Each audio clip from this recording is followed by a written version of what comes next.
Global Morning on Global Television. My name is Godwin Sunday.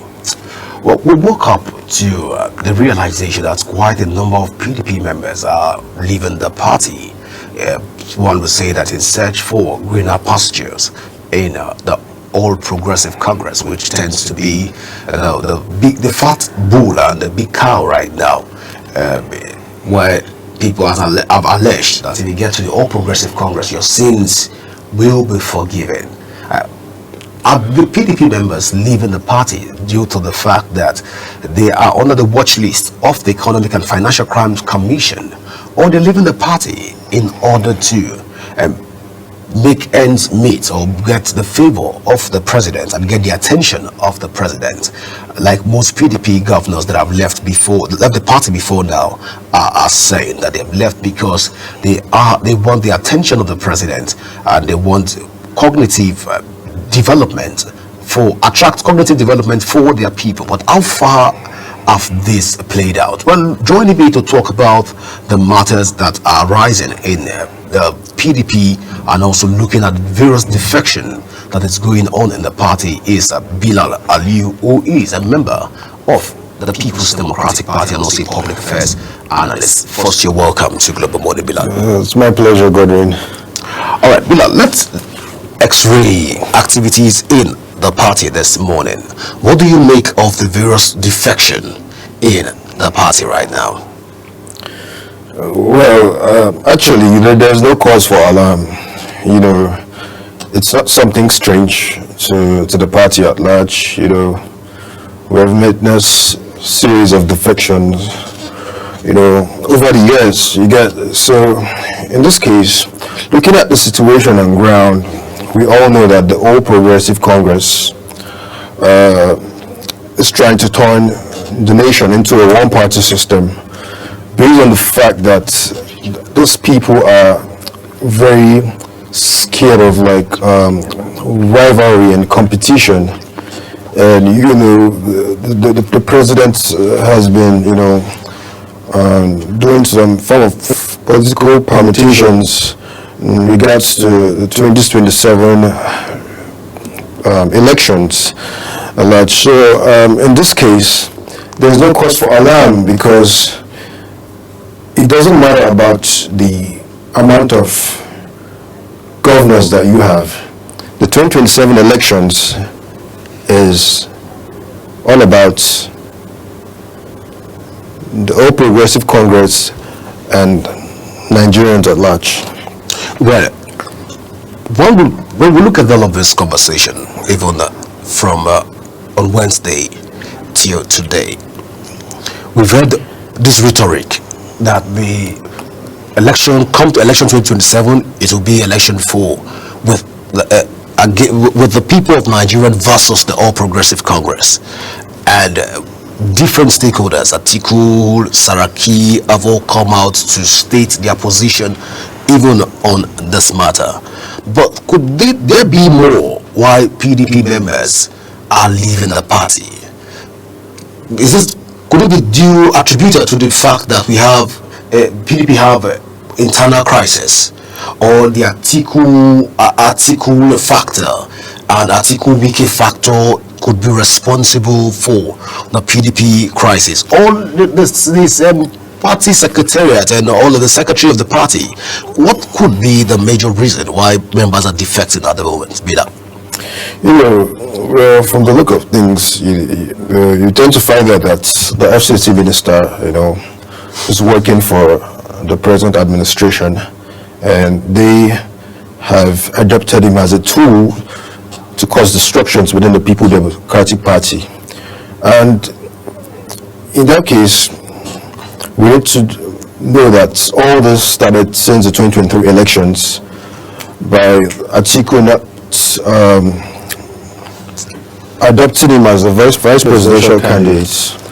So in that case, this has fueled some form of anger, and it caused some form of division in the party at large.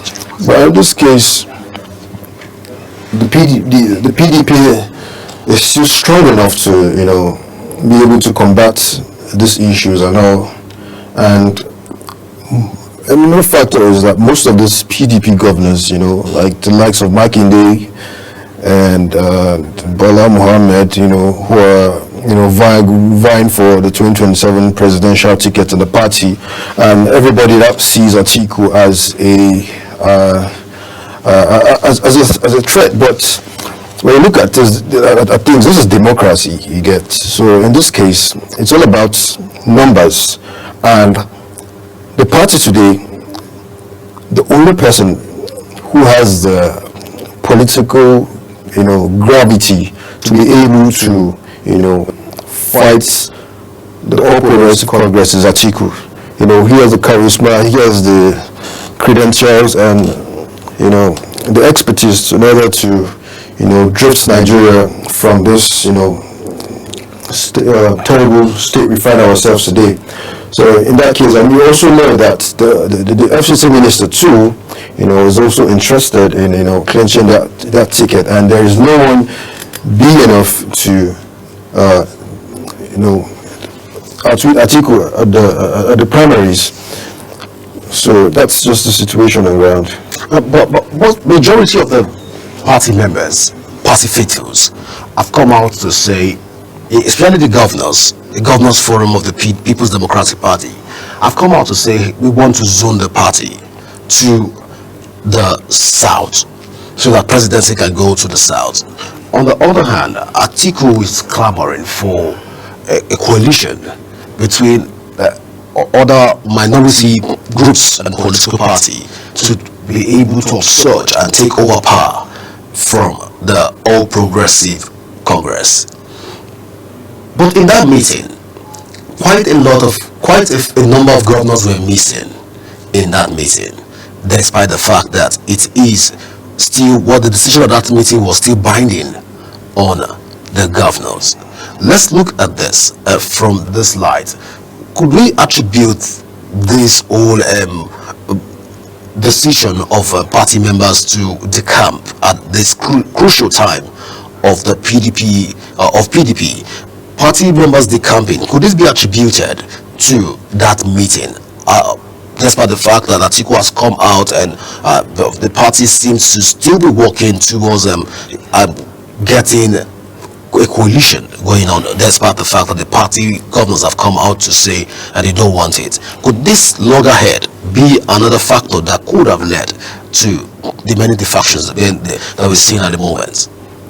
I don't like to hear that term called zoning, because it's more like a strategy that most politicians use in order to favor their interests, because this is democracy. It's an open field for everyone to throw in their weight and see how they can, obtain power. When you're trying to zone this to the south, I don't think it's going to be fair enough, because when you look at the regions that haven't, gotten power, is just two regions. That is the northeast and the southeast. So when you're talking about zoning, why zoning it to the south? Because we've had Olusegun Obasanjo under the PDP, going for a 2-term, 8 years, and we also had Goodluck Jonathan. So now it's the time to, for the North to combat that. If we're really talking about zoning, talking about south isn't feasible at all. It should either go to either the northeast or the southeast. You get. But in this case, it has to be an open ground for everybody to throw in their weight to obtain, the ticket and all. And those so-called governors, when you look at the likes of Nyesom Wike and Makinde, you tend to find out that, they are have that feelings that they can be able to obtain the tickets and the primaries. But looking at the situation on ground, Makinde doesn't have that political gravity. He doesn't have the national spread in order to secure the victory to the People's Democratic Party. So now what the party needs to look at is who can be able to defeat the APC at the polls, who is strong enough, who has that political gravity in order to outwit Bola Ahmed Tinubu at the polls, and it's not any other person other than Atiku, as the case may be. So in this case, I feel zoning is a no-no. This is democracy. Everybody, it has to be an open ground for everybody to take part in, in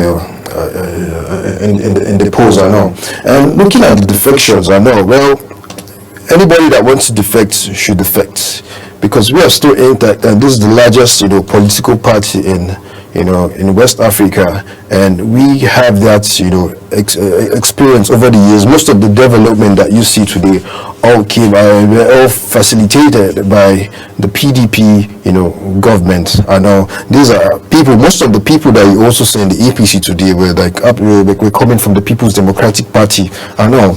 So it's time for the People Democratic Party to come together, and fix it out, to see how we could come with a common strategy to, clinch the presidential,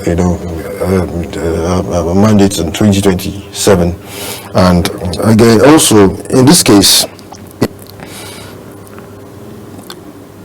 we just need to let the people that want to go to leave, because it's not just all about having amounts of governors, because the power resides in the people. It's the people that will go out there to the polls to cast their votes. The power belongs to the people. And when you look at most of the governors trying to defect are coming from the south, and the president thinks that maybe capturing the south governors can enable him win the 2027 presidential elections, and which is not feasible at all. When you look at the south region, it's a PDP stronghold. PDP is not just a party in the south, it's more of a culture, because most of the developments that you see in the south region today were all facilitated by the PDP. Looking at like someone like Governor Umoino of Akwa Ibom, who supporting the ambition of the president in 2027, you tend to find out that these are people that are not political heavyweights. They are, banking on the support of the people within that region, and the people of the South have something. They have something unique in them. These are people that you can't, come easily to manipulate, or maybe, give some kind of monetary gifts in order to, sway them to, support you. I know, like the way they do in other, regions in the country today.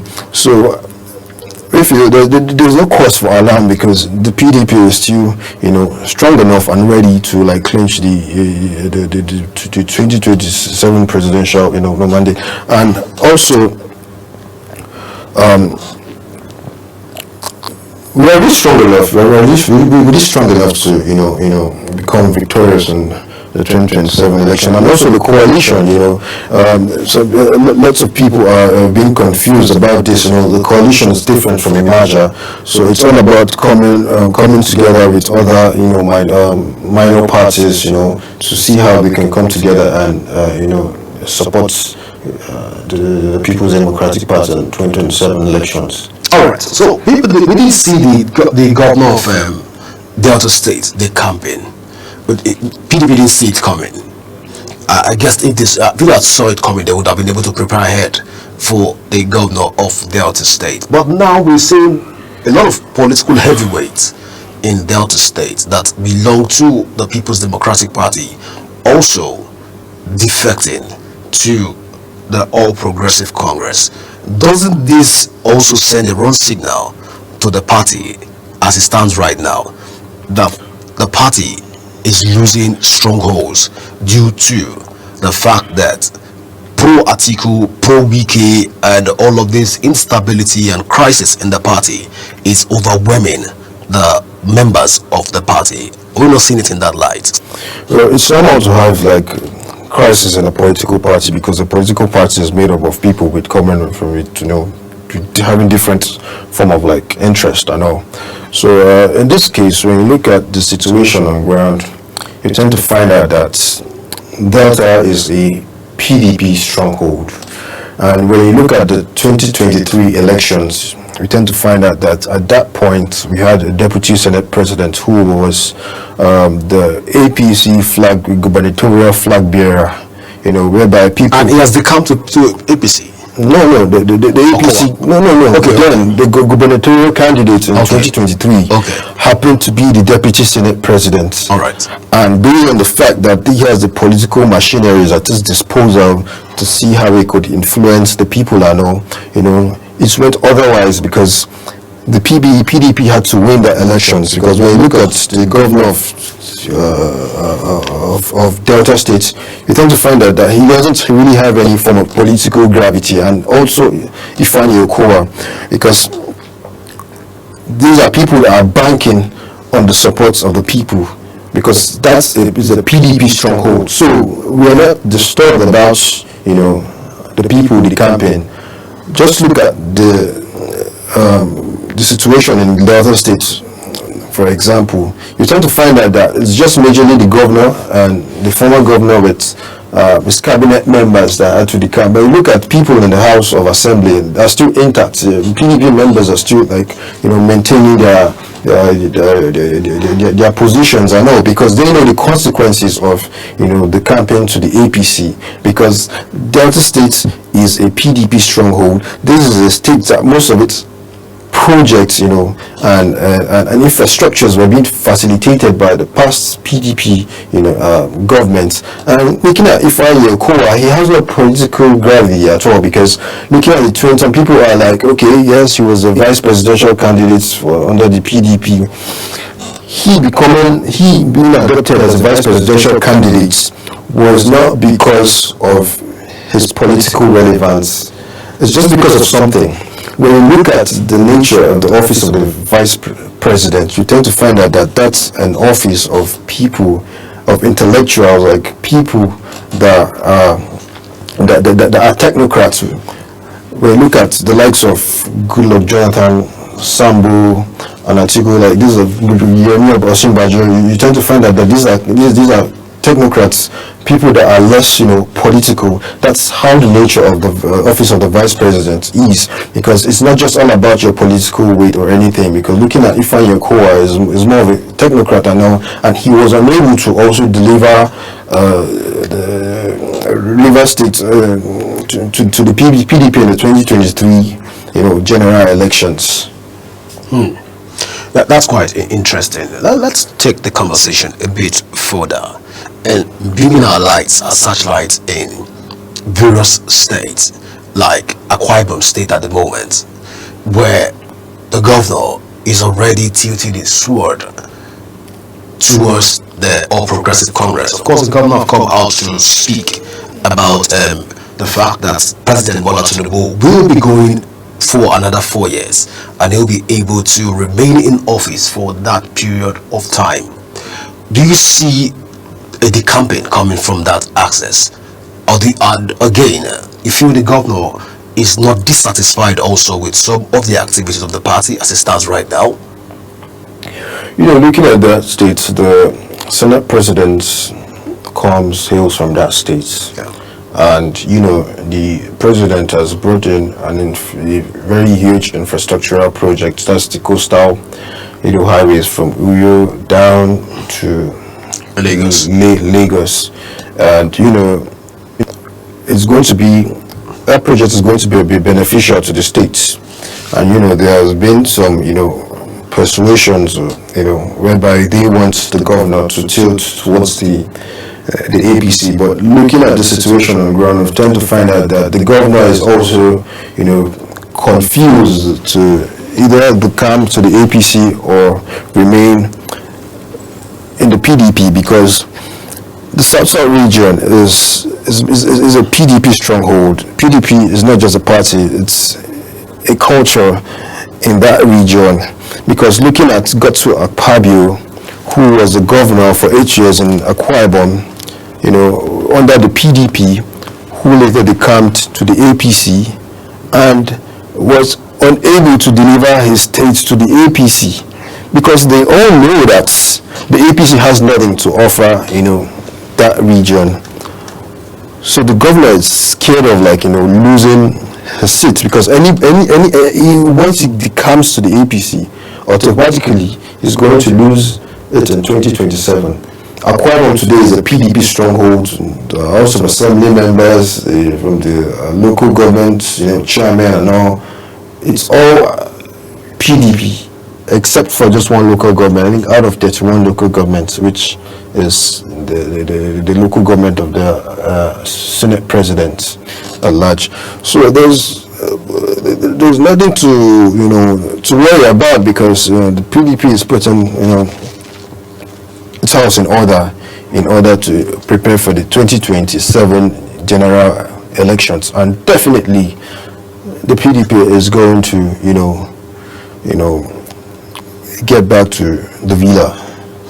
Well, looking at all of the internal crisis in the party as it stands right now, from your own observation, do you think that the party will be able to put its house together before the general election? First. Secondly, will the party at this point head to the court in order to recover or claim its mandate as it stands right now? The party has nothing to worry about. So to allow the mandate to go on governors, trying to decamp and all, because I'm not in that position to conclude or give you details about that, because I'm not the national legal advisor of the party. So I think they will be in a better position to give you more hints on that. But as it stands, there is no cause for alarm, and the PDP doesn't see this as a threat, because the 2027 election is not just all about the amount of governors that you have. The president is trying to play to duplicate that template, and the south whereby in the southwest, whereby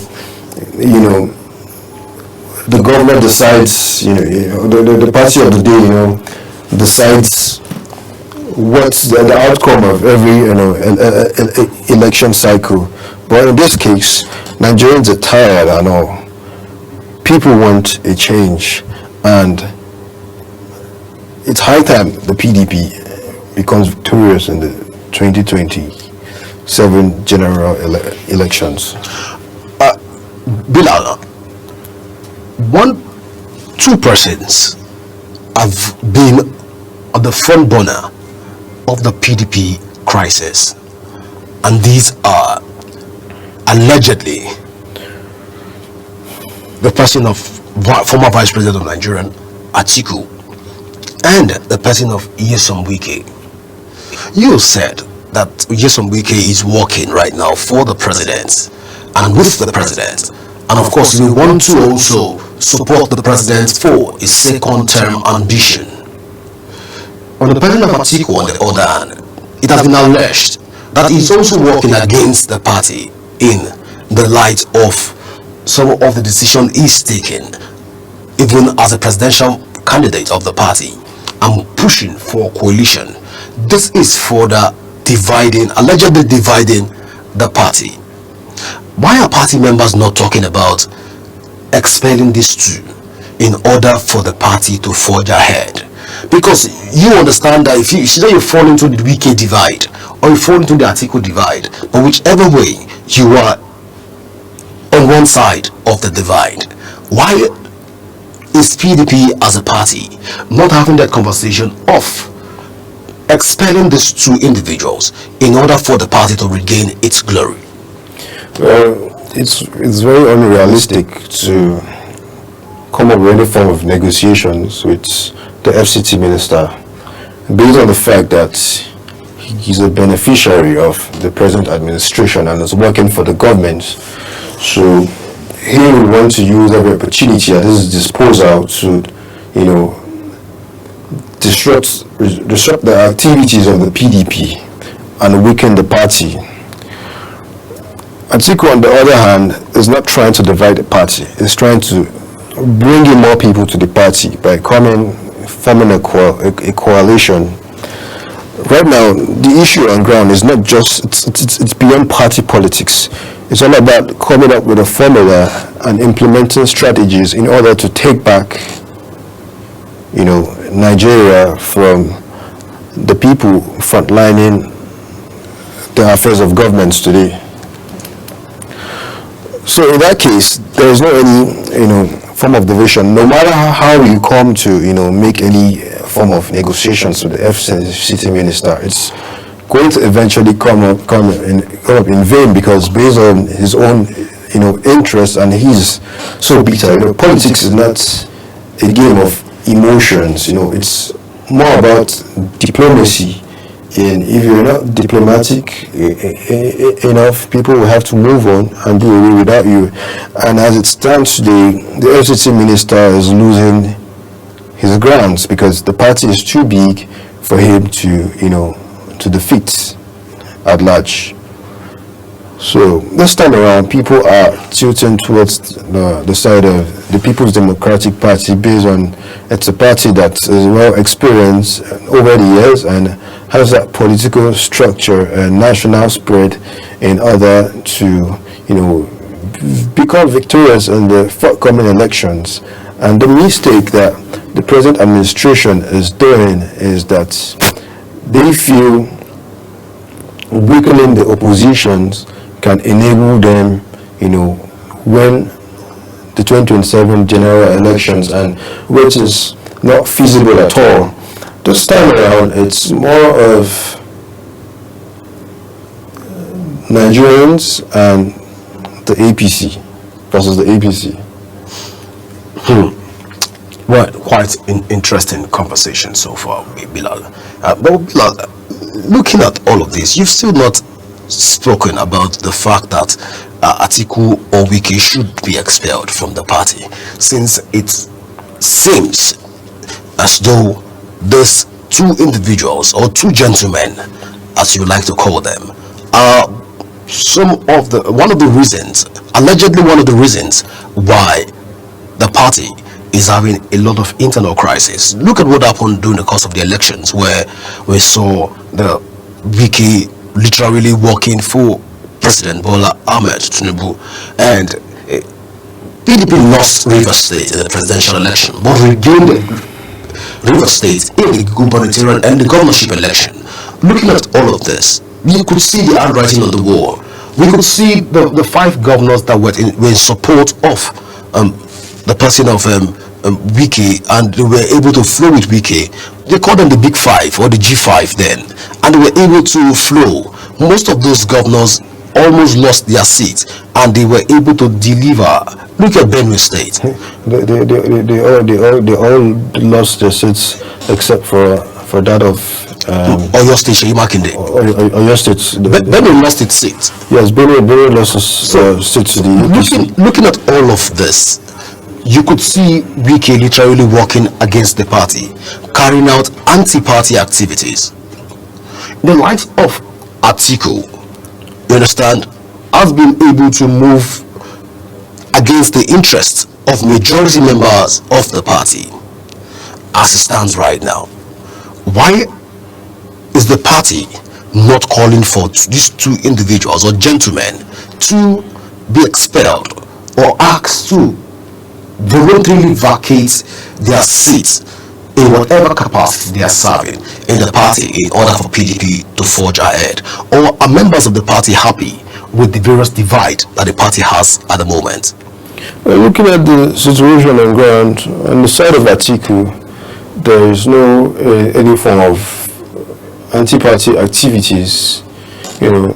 He's trying out his best to see how he can bring in new people into the party via a coalition.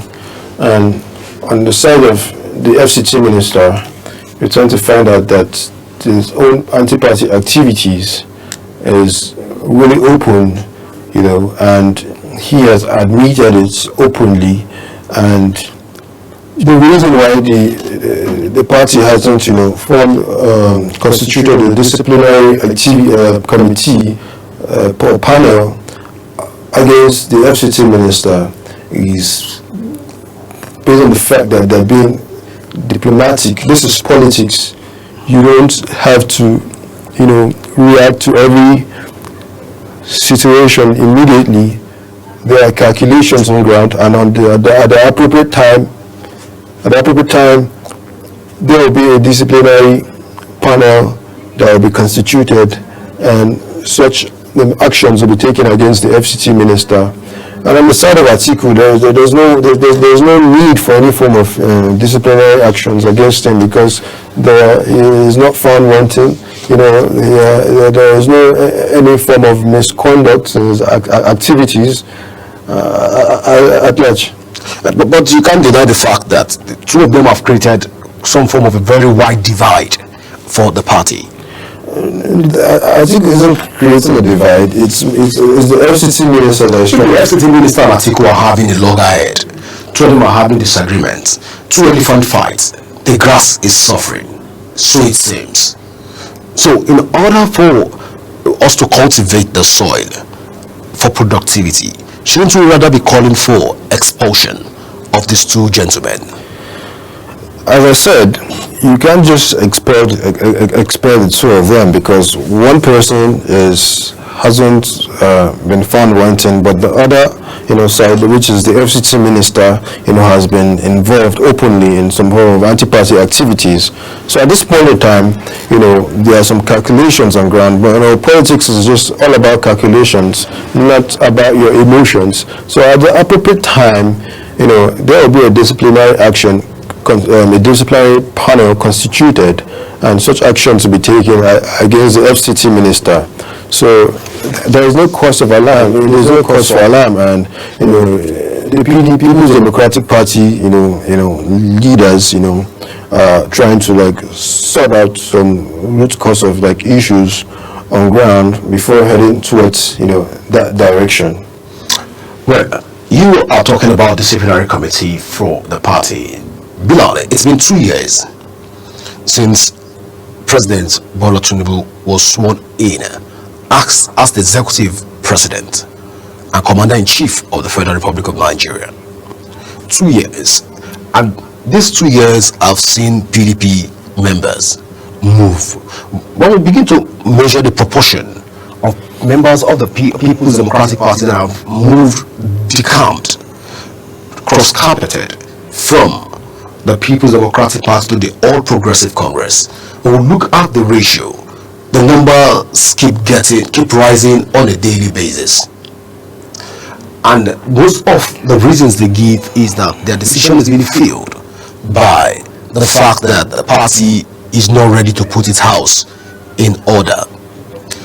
Political juggernauts and stakeholders within the party are yet to speak on the matter.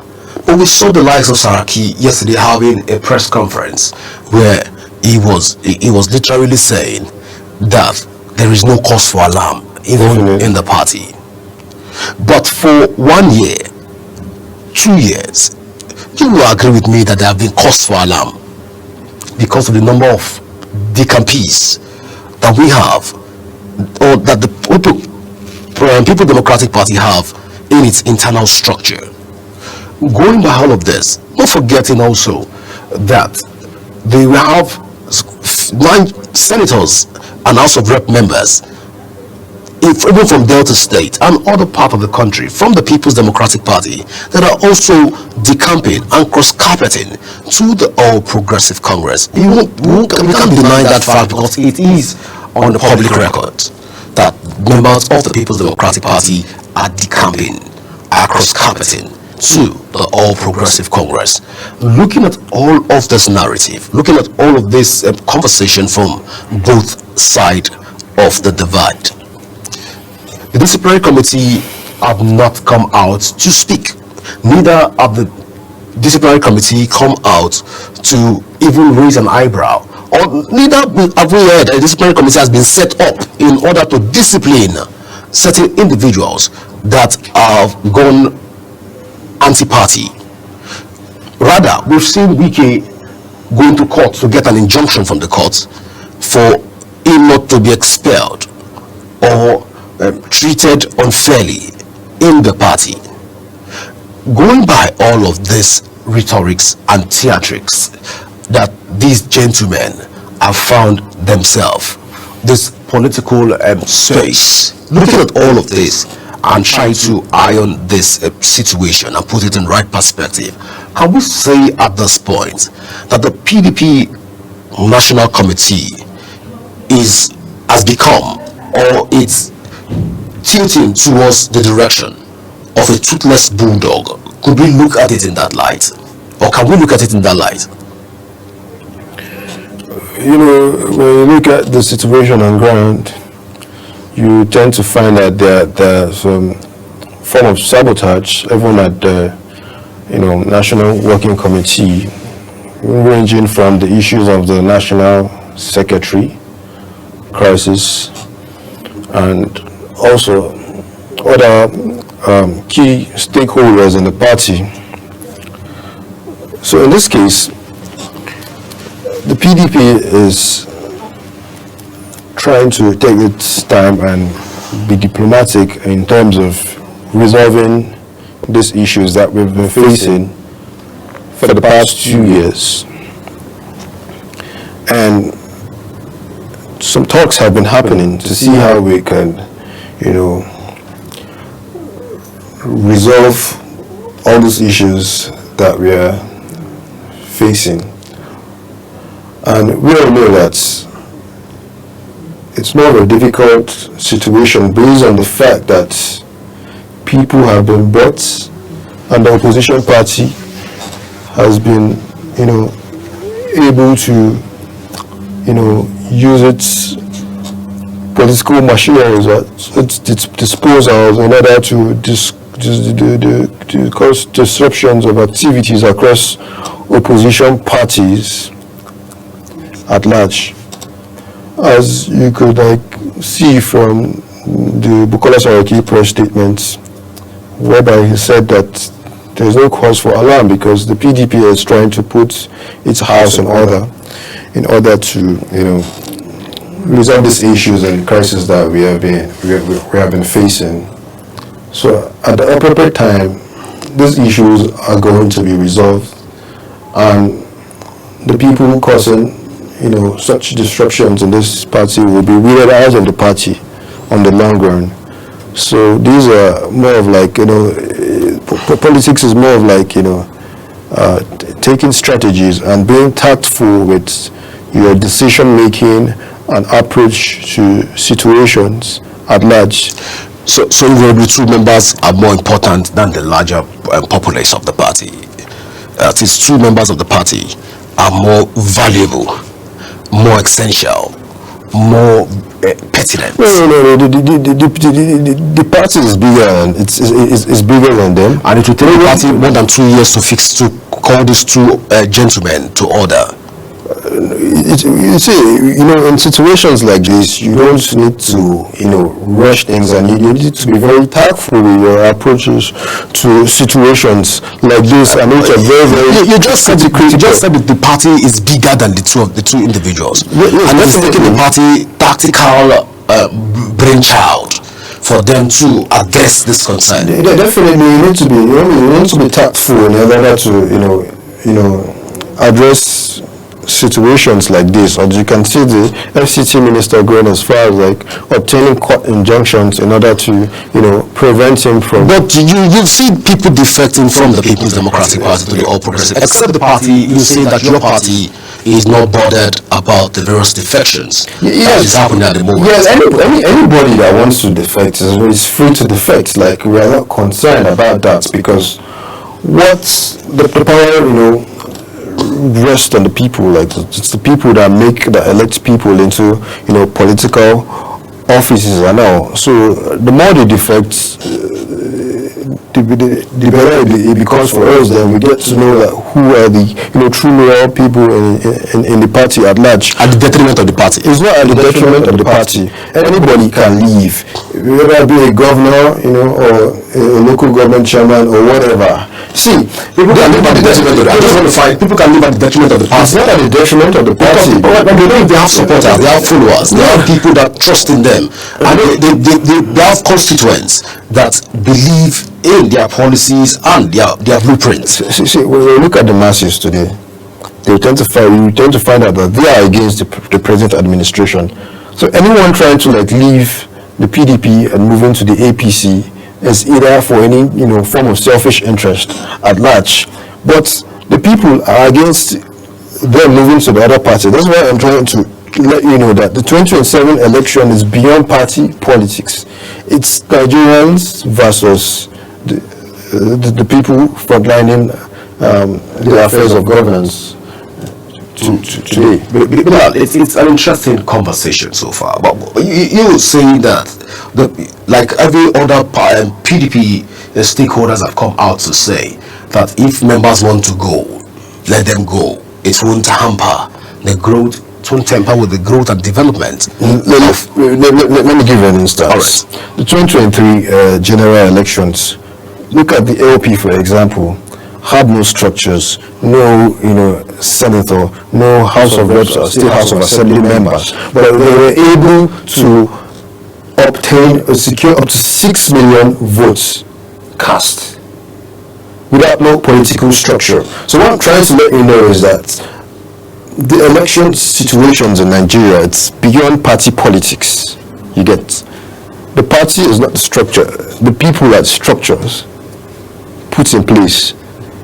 So that's why people like Atiku are calling for a coalition at large. The area the present administration is getting it wrong is by turning the country into a one-party system, and which is not feasible at all. It makes no sense. You can't turning the party to a one-party system with the support of the PDP internal crisis, and also the side of the divide, which we just tried to discuss right now. Because if there's no divide, there's no internal crisis. We won't tilt towards a one-party state, don't you think so? No. It can't work, because when you look at the party, for example, who are the members of the party? The people make up a party. You get. The masses are not giving the ruling party any form of validations. The validations are tilting towards the opposition side, because people want a change, they want a difference at this point. So being a governor or assembly member, wherever you are, you are free to decamp, but decamping to another party doesn't determine the interest of the people. Decamping to the ruling party is also going to be at the detriment of that person. Looking at Delta State, for example, we know that this is a PDP stronghold, and the people in the states, there was no any form of mass defection in Delta State, and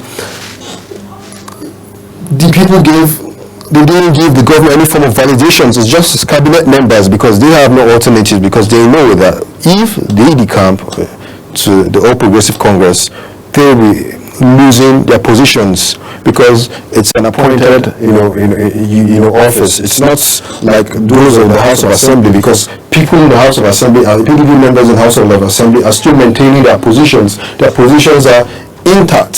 So any government trying to move towards the All Progressive Congress is due to personal interest and all. So at this point in time, it's the people that have the voice. It's the people that elect their representatives into government. So it's now beyond party politics.